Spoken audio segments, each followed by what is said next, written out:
and you're looking like you're going to have it again this coming year. But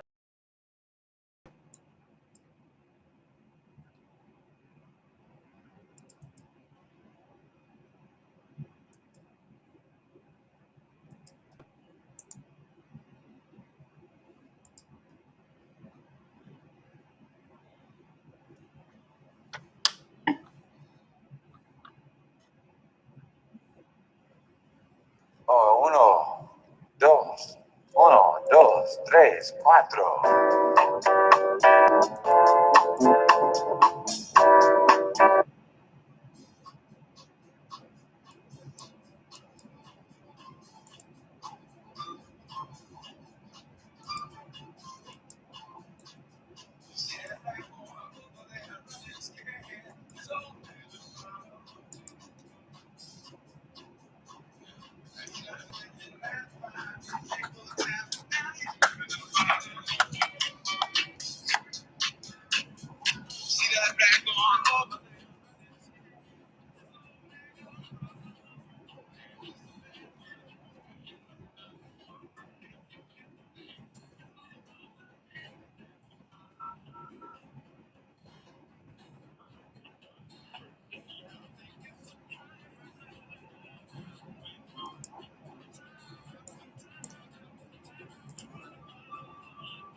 She cuts him out.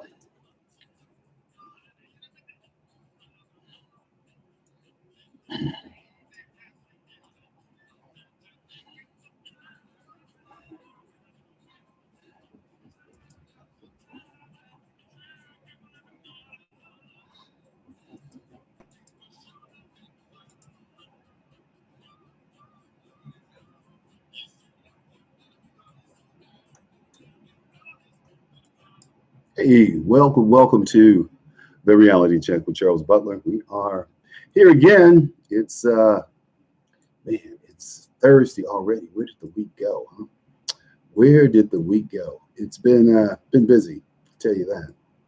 Been busy and busier than we really want to lay claim to.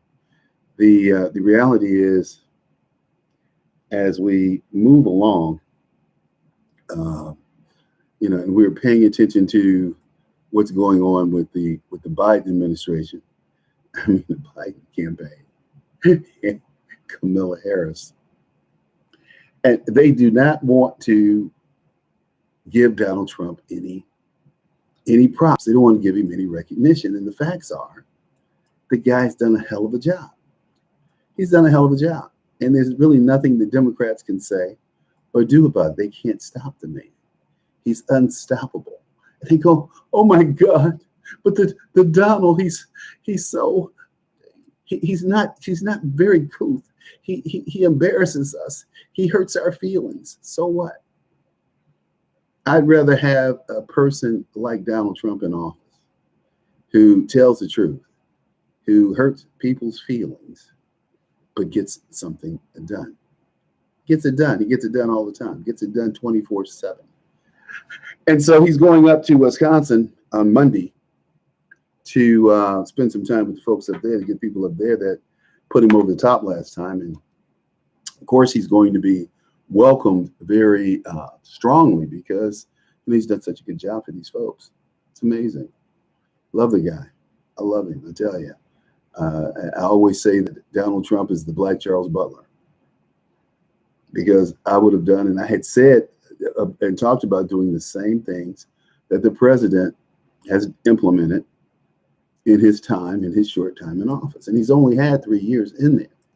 And the first 2 years, he was dealing with a moron named Paul Ryan. who detested Trump because Trump didn't like getting beat and spit on and getting his butt kicked like Paul Ryan got his butt kicked by Joe Biden during the vice presidential campaign. The guy was looking over his shoulder, shuffling through his notes, treated him like a little punk, which is what he really is. You know, these guys, they're not very tested people.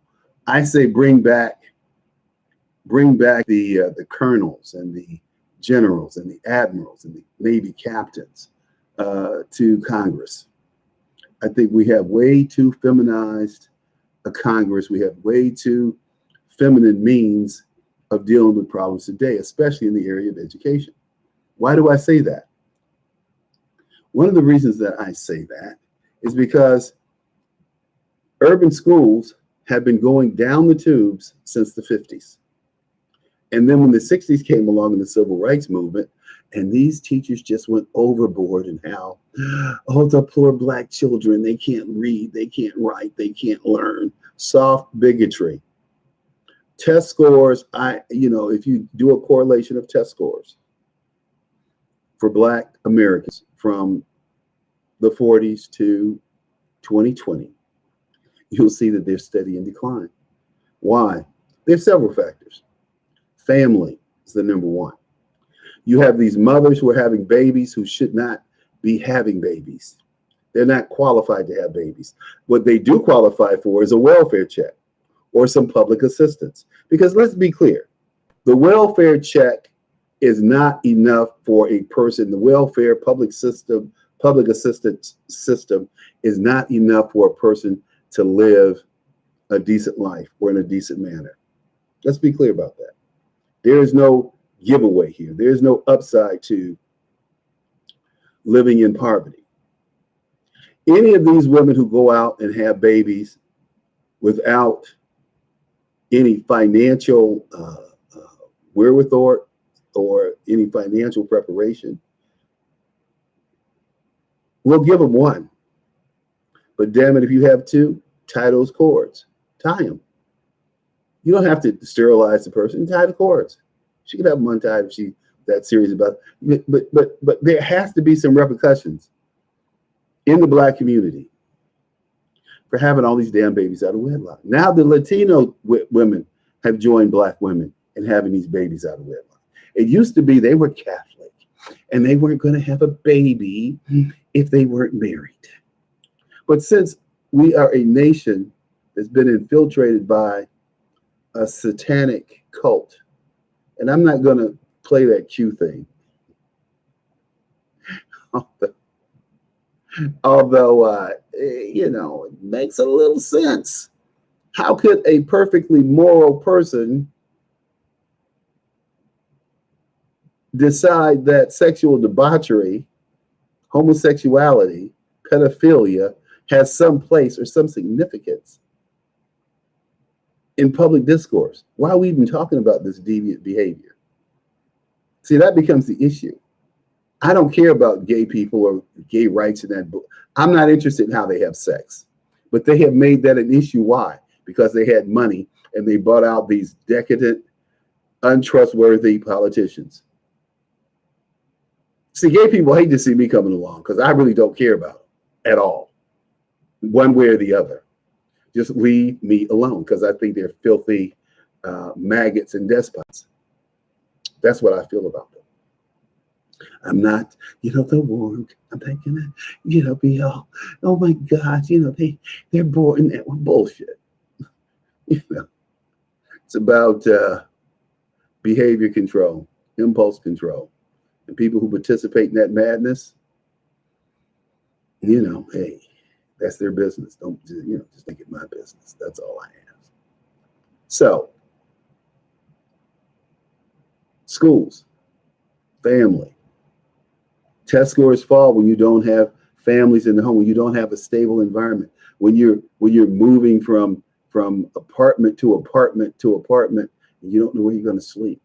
There's no, for these kids, there's no resident security, there's no food security. So you have a program called SNAP that's administered under the Department of Agriculture, which is the second largest program in the agriculture department. What is SNAP?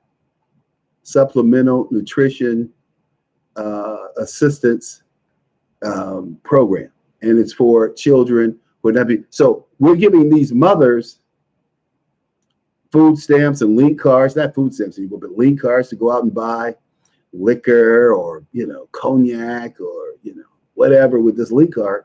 They're not buying the kids any food. They're not buying the kids, some Frosted Flakes in the morning with some milk.